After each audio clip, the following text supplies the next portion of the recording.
The last thing she saw was the sight of Fenric plunging Vanessa's sword into Vidar's heart. Fenric.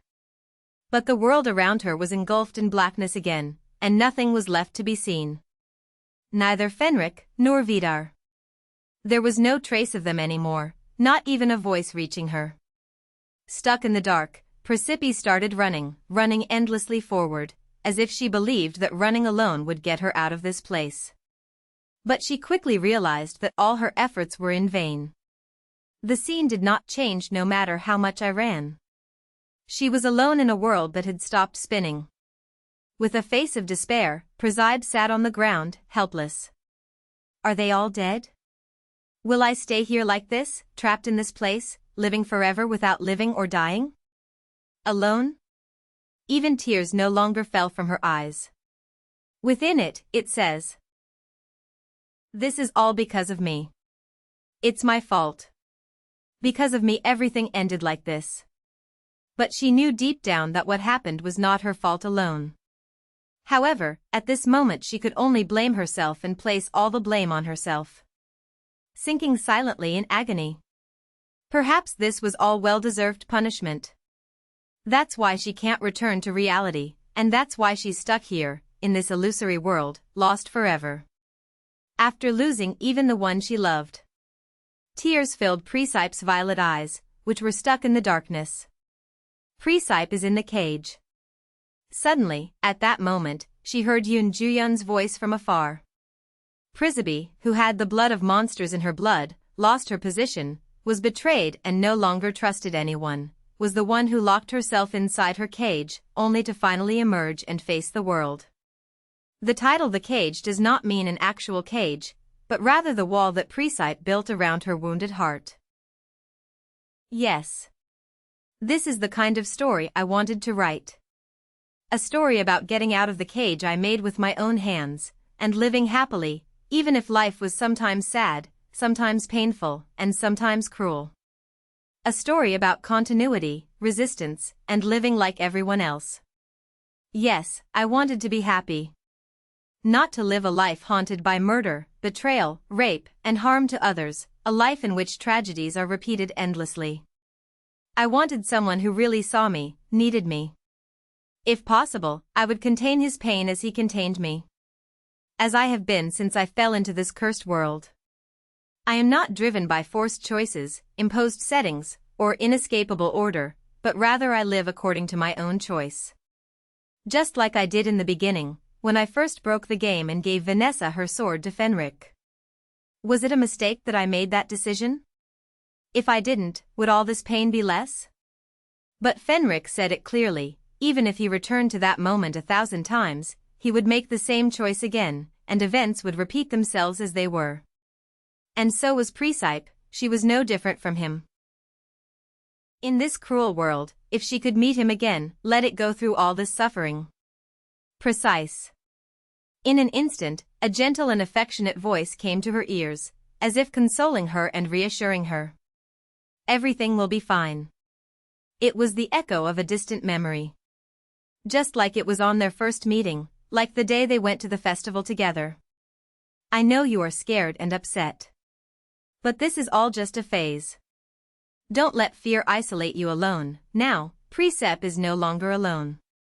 As the low, soft voice of Fenric descended gently, a faint light appeared before her in the distance. Presepe, you are a precious person to me. This fact alone has not and will never change. For me. Every step she took, a voice from the past echoed in her ear. I just love you. I can give my whole life, if that brings me closer to you. As if that voice continues to encourage her. I will wait for you. No matter how long it takes. Until you look at me with the same heart, that's what I'm good at more than anything else, and what I've always done, and it won't change anymore. Love me. If everything is not over yet. If there is another way to meet. I've always told you. That I will protect you. Whoever your opponent is, it doesn't matter. This is in the past, present, and future. You just have to not forget that. For, at any time or place, I will find you again.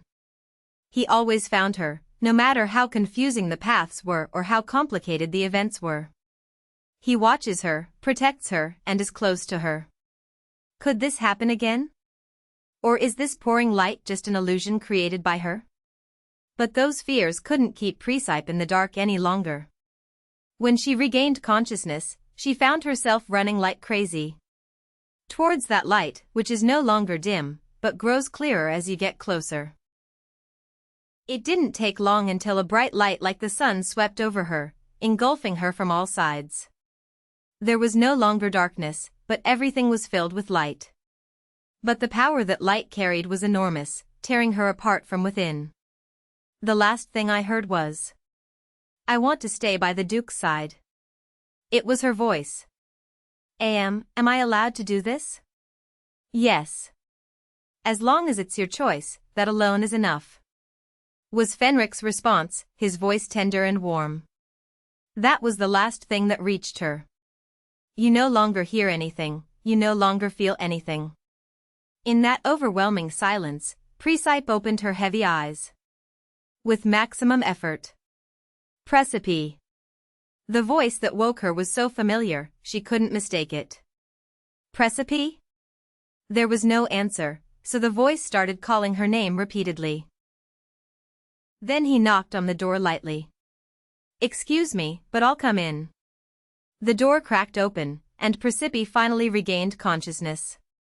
She saw Ella in front of her, then quickly looked around.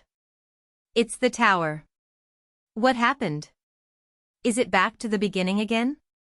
Did Vidar turn back time with the last of his powers, before Duke Fenric could kill him? So, what about the Duke? What about the rest of the characters? That's when Presepe realized the truth. It's back to the usual starting point. But the choice that always appeared before Ella knocked on the door did not appear this time. Ella. Then she is now able to speak and move at will, even though the game has started again. Your Majesty ordered me to bring Presepe immediately. Presepe. Ella didn't finish her words. Presepe. Wait, Presepe. The terrified Ella followed her, but she couldn't keep up. Duke Fenric, did something happen to him? But if I came back alive, he must be okay too. He's not dead, he must be fine. And then completely. Ah.